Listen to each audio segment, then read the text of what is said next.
Hello everyone, welcome back to my channel zoology by Mona Shekhawat. आप सब कैसे हैं? आई होप आप सब ठीक होंगे और अपनी तैयारी कर रहे होंगे।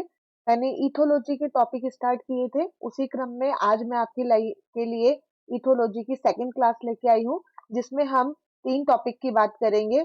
मैंने लास्ट टॉपिक में आपको एएससी वगैरह पढ़ाया था, सॉरी आईआरएम वगैरह पढ़ाया था। इस टॉपिक में हम पढ़ेंगे एक्शन स्पेसिफिक एनर्जी, उसके बाद में हम पढ़ेंगे फ्लश टॉयलेट मॉडल, और एक हम यहाँ पे पढ़ेंगे फीरोमोन्स के बारे में। ठीक है, देखो आपका जो आरपीएससी फर्स्ट ग्रेड में जो सिलेबस दे रखा है इथोलॉजी का, वहां पर सिर्फ आपके टॉपिक बता दिए गए हैं, जैसे लर्निंग, फीडिंग, सोशल, रिप्रोडक्टिव। लेकिन यहाँ पे कुछ ऐसे टॉपिक्स हैं जहाँ से रैंडमली क्वेश्चंस आ जाते हैं, जैसे फीरोमोन भी एक इथोलॉजी का बहुत इंपॉर्टेंट टॉपिक है जहाँ से क्वेश्चन आते हैं। तो ये जो छोटी छोटी टॉपिक्स है इथोलॉजी के, वो कॉन्सेप्ट आपको समझने जरूरी है, इसलिए मैं आपको सारे कॉन्सेप्ट वहां पे आपको समझाने की कोशिश करूंगी। तो इसको आप आराम से जरूर से देखिए। तो वीडियो को लास्ट तक जरूर देखना है, और आप मुझे कमेंट करके बताना कि आपको ये वीडियो कैसे लगे और आगे आप और कौन से टॉपिक मुझसे पढ़ना चाहते हैं। आपकी डिमांड थी इथोलॉजी की, इसलिए इथोलॉजी में आपको अच्छे से करवा रही हूँ। देखो, हम बात कर रहे हैं एक्शन स्पेसिफिक एनर्जी। लास्ट वाले वीडियो में अगर आपने नहीं देखा है अभी तक, तो आप डिस्क्रिप्शन बॉक्स में आपको लिंक मिल जाएगा, वहां पे जाके उसको पहले आप देख सकते हैं। वो इसका फर्स्ट क्लास है, जो कि आपको वो देखोगे तब आगे समझ में आएगा। फर्स्ट क्लास में मैंने आपको बताया था कि हमारे कुछ बिहेवियर फिक्स होते हैं जो हम जन्म से सीख के आए हैं। ठीक है, जिन्हें हम क्या बोलते हैं, फिक्स एक्शन पैटर्न। जैसे मोर नाचता है, ठीक है, मोरनी को देख के उसको रिझाने के लिए, तो ये क्या है, एक तरीके का फिक्स एक्शन पैटर्न है। इस फिक्स एक्शन पैटर्न को दर्शाने के लिए कुछ स्पेशल प्रकार के ट्रिगर्स होते हैं, जिसकी वजह से वो स्टूमुलेट होता है, जिसे हम बोलते हैं साइन स्टूमुलस। और साइन स्टूमुलस को देखते ही हमारा ब्रेन का एक पर्टिकुलर एरिया जो है वो क्या होता है, सीएनएस का, वो स्टूमुलेट होता है, जिससे एफएपी जनरेट होता है, जिसे मैंने कहा था आईआरएम। उसके आगे का कॉन्सेप्ट मैं आपको आज समझा रही हूँ। फिर हम बात करते हैं, नेक्स्ट जो है वो है action specific energy. Action specific energy, जिसे शॉर्ट में हम एएसई कहेंगे। ध्यान रखना, इनकी कई बार आपसे फुल फॉर्म भी पूछ ली जाती है। इसे ही हम बोलते हैं स्पेसिफिक एक्शन पोटेंशियल, या फिर एक्शन स्पेसिफिक पोटेंशियल, आप जो भी इसको कहना चाहो, एएसई एनर्जी। ठीक है, जो लॉरेंज जो साइंटिस्ट है, उन्होंने इसके बारे में, इस कॉन्सेप्ट को हमें अच्छे से, इस अवधारणा को आगे बढ़ाया था, अच्छे से हमें इसके बारे में बताया था। कब बताया था, आपको ईयर भी ध्यान रखना है, 1950 में। एएसई है क्या? एएसई का मतलब ये है, ये एक तरीके की वो एनर्जी है जिस एनर्जी की वजह से हम अपने बिहेवियर को प्रकट कर रहे हैं। It is the energy for specific action is constantly being produce in the animal CNS. हमारे दिमाग में जो एनर्जी प्रोड्यूस हो रही है, जिसकी वजह से हम अपना बिहेवियर प्रदर्शित कर रहे हैं, उसे हम बोलते हैं एक्शन स्पेसिफिक एनर्जी। जैसे मोर नाच रहा है, तो उसने मोरनी मोरनी देखी, ठीक है, तो मोरनी जो देखी वो क्या हो गया, एक तरीके से साइन स्टिमुलस। या फिर आपको स्टिकल बैग्स वाला, फिश वाला एग्जांपल मैंने दिया था, कि जैसे ही वो टमी पे रेड कलर का मार्क देखता है, वो उसके लिए साइन स्टिमुलस है। रेड कलर का मार्क उसने देखा, उसके दिमाग में कौन स्टिमुलेट हुआ, आईआरएम। उसके दिमाग में फिर कौन सी एनर्जी जनरेट होगी, एएससी। और फिर वो अपना जो बिहेवियर देगा, वो उसको मारने के लिए भागेगा, वो क्या हो जाएगा, एफएपी। ठीक है, तो एएससी क्या है, वो एनर्जी जिसकी वजह से हम अपना व्यवहार क्या करते हैं, प्रकट करते हैं। ठीक है, तो the ASE is that energy which is required for the carrying out a particular FAP, fixed action pattern। जो बिहेवियर हम दर्शा रहे हैं उसे हम क्या बोल रहे हैं, FAP। FAP के जनरेट होने के लिए साइन स्टिमुलस का होना बहुत जरूरी है। बिना साइन स्टिमुलस के FAP जनरेट नहीं हो पाता है। ये एक तरीके के ऐसे व्यवहार हैं जो हमारे शरीर में जन्म से रहते हैं, जिनको प्रदर्शित करने के लिए हमें सीखने की कोई भी जरूरत नहीं होती है। स्टीरियोटाइप के होते हैं, इंस्टिंक्ट होते हैं, ये मैंने आपको पहले बताया था। हर एक एफएपी का क्या होता है, खुद की एक स्पेसिफिक एनर्जी होती है, जिससे वो की प्रोड्यूस होता है, आपको ध्यान में रखना है। तो क्या है भाई action specific energy? Action specific energy एक वह ऊर्जा है जो किसी पर्टिकुलर व्यवहार को प्रदर्शित करने के लिए हमें चाहिए होती है। ठीक है, आगे देखो, ये लाइन बहुत इंपॉर्टेंट है। The concept mentioned so far function in an organized sequence that is appropriate sign stimulus। कि ये जो मैंने पूरा कॉन्सेप्ट बताया, एफएपी, एसएस, आरएम, आईआरएम और एफएपी, ये एक ऑर्गेनाइज सीक्वेंस में चलते हैं। ठीक है, जैसे क्या बोल रहा है, सबसे पहले साइन स्टिमुलस क्या होगा, हमारे सेंस ऑर्गन से हमें साइन स्टिमुलस दिखाई देगा, जैसे कि वो रेड कलर की टमी उसको दिखाई दी, ठीक है, रेड कलर मार्क दिखाई दिया। फिर इसे हमारे दिमाग के जिस सेंटर में भेजा जाएगा वो क्या है, आईआरएम। आईआरएम से क्या रिलीज होगी, एएसई, एनर्जी रिलीज होगी, और एनर्जी रिलीज होने से क्या करेंगे, हम अपने व्यवहार को प्रदर्शित करेंगे। तो सीधी सी बात है, आप इस तरीके से करोगे यहाँ पे साइन स्टिमुलस। साइन स्टिमुलस किस पे काम करता है, आईआरएम, जिसे हमें बताया लास्ट क्लास में मैंने पढ़ाया था। आईआरएम के बाद में क्या जनरेट होगा, कौन क्या निकलेगी, ऊर्जा, और उस ऊर्जा की वजह से क्या करेंगे, हम अपना व्यवहार प्रदर्शित करेंगे। तो ये करेक्ट सीक्वेंस होती है, इसका क्वेश्चन पूछा जा सकता है, आपको ध्यान में रखना है। साइन स्टिमुलस वह पदार्थ या कोई भी स्मेल हो सकती है, कोई भी ऑब्जेक्ट हो सकता है, कोई भी कुछ भी हो सकता है, मतलब बाहरी चीज जिसकी वजह से हम अपने व्यवहार को प्रदर्शित कर रहे हैं, वो क्या है, साइन स्टिमुलस। ठीक है, एक कुंजी की तरह काम करते हैं, इन्हें की स्टिमुलस भी कहते हैं। सीएनएस का दिमाग का वो पर्टिकुलर, वो ब्रेन का पूरा जाल जो कि उससे रिलेटेड अपना इंफॉर्मेशन देगा, वो आईआरएम। उसको प्रदर्शित करने के लिए जो ऊर्जा चाहिए होगी वो है एएसई, और जो प्रदर्श वो जो व्यवहार निकलेगा वो क्या हो जाएगा, एफएपी। ध्यान में रखना है।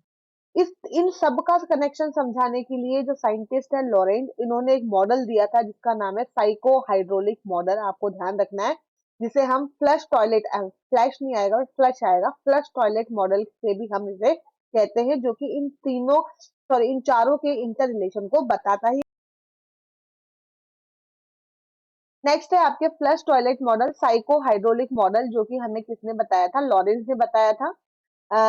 ये किसके बीच में, साइन स्टिमुलस, आईआरएम, एएसई और फिक्स एक्शन पैटर्न के बीच का जो को रिलेशन है उसको हमें बताता है।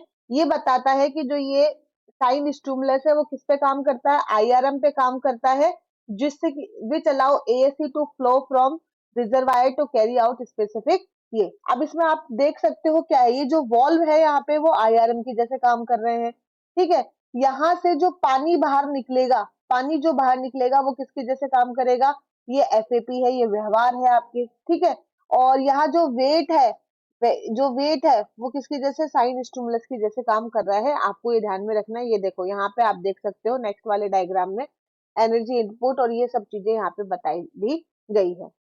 ये आपसे कह रहा है कि लॉरेंस रिलेशन, ये बिहेवियर और मोटिवेशन और एक्सटर्नल स्टिमुलस, इसके बीच में आपका जो है उसके इंटर रिलेशन को बताने का काम कर रहा है। आप यहाँ पे देख सकते हो जो वेट है, वेट रखोगे तब कौन, वेट की वजह से क्या काम होगा भाई, आए वेट जब हम यहाँ पे रखेंगे, ये वेट किसका काम कर रहा है, साइन स्टिमुलस का। इस वेट के रखने से क्या होगा, ये जो इसका वॉल्व लगा हुआ है ये खुलेगा, और ये वॉल्व ही क्या है, आपके दिमाग का सीएनएस का आईआरएम। इसके खुलने से क्या होगा, ऊपर वाली जो एनर्जी आउटपुट है जो एएसई है, भाई ये अगर खुलेगा, इधर से खुलेगा तो ये पानी क्या होगा, नीचे की तरफ आएगा, एनर्जी जनरेट होगी, वो क्या है, एएसई। और ये जो पानी बाहर निकलने लग जाएगा ये क्या है, व्यवहार। ठीक है, तो आपको सीधा सा ये याद रखना है, एसएस किसके ऊपर काम करता है, आईआरएम के ऊपर काम करता है। आईआरएम जैसे ही दिमाग का एरिया एक्टिवेट होगा उससे क्या है, जनरेट होगी एनर्जी, और एनर्जी के जनरेट होने से क्या निकलेगा, आपके व्यवहार निकलेगा। तो ये करेक्ट सीक्वेंस होगी। यहाँ पे जो फ्लश टॉयलेट में जो वेट रखा गया है वो किसका काम कर रहा है, साइन स्टिमुलस का। ठीक है, वॉल वॉल स्प्रिंग लगी हुई है वो किसका काम कर रहा है, आईआरएम का। पानी का आउटपुट, जो एनर्जी इनपुट हो रहा है, पानी इसके अंदर आ रहा है, वो क्या है, एएसई। और पानी जो बाहर निकल रहा है फ्लश फ्लश करने से, वो क्या है, आपके एफएपी। तो आपको ये ध्यान में रखना है। तो ये आपका एक टॉपिक यहाँ पे कंप्लीट हो गया। नेक्स्ट है एक बहुत ही इंटरेस्टिंग टॉपिक है, और ये थोड़ा यूजी पीजी लेवल पे ज्यादा पूछा जाता है, लेकिन हमें इसको यहाँ पे ध्यान रखना है, फिरोमोन। यहाँ पे स्पेलिंग में वही गड़बड़ हो गई, आप लोगों के कमेंट ही आ जाएंगे, मैंने स्पेलिंग गलत लिख दिया आपने, आप बड़ा ध्यान रखते हो इस बातों का। फिरोमोन्स, ठीक है। अब देखो, आप बोलोगे पहला तो कमेंट एक ही आ जाएगा, मैडम फिरोमोन तो सिलेबस में लिखा हुआ ही नहीं है और आपने तो हमें पढ़ा दिया। तो ये फालतू के नाटक नहीं करने हैं आपको, क्योंकि इथोलॉजी है तो इथोलॉजी में मैंने पहले ही आपको कहा है, कोई टॉपिक स्पेसिफिक वहां पे नहीं लिखा हुआ है। तो यहाँ पे मेरे हिसाब से जो जो टॉपिक के क्वेश्चन पीछे पूछे गए हैं, मैं उन टॉपिक्स को ले रही हूँ। ज्यादा डिटेल में हम इसको नहीं पढ़ेंगे, कॉलेज लेक्चरर का पेपर नहीं है, फर्स्ट ग्रेड का ही है, तो आपको उस हिसाब से मैं थोड़ा थोड़ा आइडिया इनके बारे में दूंगी, क्योंकि आपने इन टॉपिक्स को पढ़ नहीं रखा है, आपको इनके बारे में नहीं पता है। तो स्टार्ट करते हैं फिरोमोन। देखो फिरोमोन क्या है, फिरोमोन देखो, एक बात समझो, जैसे हमारी बॉडी में हार्मोन काम करते हैं, बॉडी के अंदर तो व्यवहार को जनरेट करने के लिए क्या काम करते हैं, हार्मोन। और हार्मोन का जो काम बाहर की तरफ हो रहा है, बॉडी के बाहर की तरफ हो रहा है, अपने ही स्पीसीज के मेंबर को अट्रैक्ट करने के लिए, वो क्या होते हैं, फिरोमोन। समझ में आ गए। जो हम सेंट वगैरह लगा रहे हैं वो भी क्या है, एक तरीके का फिरोमोन। तो फिरोमोन एक तरीके का केमिकल सिग्नल है जो कि एक ही स्पीसीज के इंडिविजुअल के बीच में क्या होता है, ट्रांसमिट होता है। अपनी ही जाति के सदस्यों को, अपने ही जाति के सदस्यों को रुझान को अट्रैक्ट करने के लिए, जो या फिर उनको कोई संदेश देने के लिए जो केमिकल रिलीज किए जाते हैं, उन्हें ही हम क्या बोलते हैं, फिरोमोन। इससे अच्छी डेफिनेशन आपको नहीं देखने को मिलेगी। ये जो फिरोमोन एक तरीके की खुशबू है, ज्यादातर स्मेल होती है, ठीक है, जो कि एयर के थ्रू ट्रेवल होती है और दूसरे ऑर्गेनिज्म को क्या करती है, अफेक्ट करती है। जैसे आपने सुना होगा, ये एक एग्जांपल आपने सुना होगा जब आप 11th-12th में थे, कि जब मधुमक्खी के छत्ते में से वर्कर बाहर जाती है फूड को ढूंढने के लिए, और वो वर्कर कोई किसको मार देता है, तो उससे एक स्पेशल तरीके की खुशबू जनरेट होती है। और उस खुशबू, वो जब खुशबू मधुमक्खी के छत्ते तक पहुंचती है, तो मधुमक्खियों को पता चलता है कि हमारी वर्कर को किसी ने मार दिया है। तो वो सब उसके ऊपर क्या करते हैं, अटैक करने के लिए भागते हैं। तो वो क्या है, एक तरीके का फिरोमोन ही है, आपको ध्यान में रखना है। ठीक है, ये कोई ट्रू हार्मोन नहीं है, ध्यान रखो। ठीक है, ये क्या है, it is the chemical secreted by animal, किसी भी एनिमल के द्वारा स्रावित किए गए ऐसे रसायन जो कि that influence the behavior development of other member of the same species, जो कि उसी जाति के किसी अन्य सदस्य के व्यवहार को या फिर उसके परिवर्तन को क्या करता है, प्रभावित करता है। तो ये मैंने आपको हिंदी में कह दिया। ठीक है, कि जैसे उस वर्कर से वो केमिकल निकला और उसी जाति के अन्य सदस्यों को उन्होंने संदेश दिया कि मेरे ऊपर अटैक हो गया है, तुम भी आके इसको मारो। ठीक है, अपना बदला यहाँ पे पूरा करो। जैसे कि एक और मधुमक्खी के छत्ते का ही एग्जाम्पल इसमें समझा रखा है।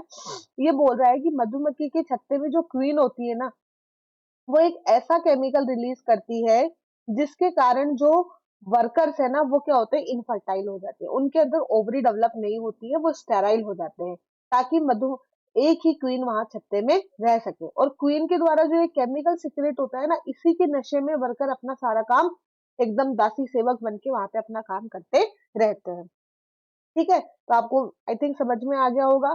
फिरोमोन एक ऐसे तरीके के रसायन होते हैं, ऐसे तरीके के केमिकल सब्सटेंस होते हैं जो उसी जाति के अन्य सदस्य, उसी जाति के अन्य सदस्य के व्यवहार को क्या करते हैं, अफेक्ट करते हैं। ठीक है, ये पर्टिकुलर किसी को, दूसरे अपनी ही जाति के अन्य सदस्यों को अट्रैक्ट करने के लिए, उसको कोई अलार्म मैसेज देने के लिए, किसी भी तरीके से यहाँ पे काम कर सकते हैं। टेरिटरी, टेरिटरी मतलब अपना इलाका, जैसे होता है ना इलाका। ठीक है, ये मेरा जैसे लॉयन है, लॉयन क्या करता है, जहां रहता है वो अपनी चारों तरफ क्या करता है, यहाँ पे अपने यूरिन पास करके एक तरीके से टेरिटरी बना लेता है, अपना एक आक्रामक क्षेत्र बना लेता है। और इस यूरिन की स्मेल की वजह से बाहर की जो जो आसपास के जानवर है, उनको इस स्मेल की वजह से पता लग जाता है कि ये उधर नहीं जाना है, उधर इस चीज की खुशबू आ रही है, उधर क्या है, लॉयन। ठीक है, कुछ ऐसे। ठीक है, ऐसे आपने डॉग वगैरह को देखा होगा, वो जगह जगह यूरिन पास कर लेते हैं, जहां जो चीजें होती है वो यूरिन पास कर लेते हैं, तो वो अपनी टेरिटरी बना रहे हैं, ये मेरा इलाका है, कुछ ऐसा। ठीक है, या फिर मेट्स अपने पार्टनर को अट्रैक्ट करने के लिए भी ऐसा कुछ कर सकते हैं। Next, A फिरोमोन is a chemical signal between member of the same species, ये मैंने आपको पढ़ा दिया, आप पढ़ सकते हो। देखो, अलग अलग टाइप के फिरोमोन्स हो सकते हैं। पहला जो फिरोमोन है, अलार्म फिरोमोन। अलार्म का मतलब क्या है, किसी को जगाना, जैसे हम जगते हैं। ठीक है, अलार्म लगा के तो जगते हैं।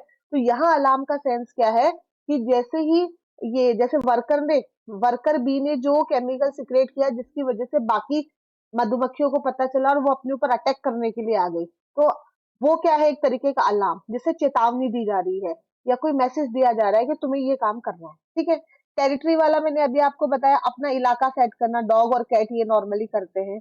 और तीसरा है रिलीजर फिरोमोन, जो कि दूसरे अपनी ही सेम स्पीसीज के मेंबर्स को बिहेवियर को इन्फ्लुएंस करने के लिए काम में लिए जाते हैं।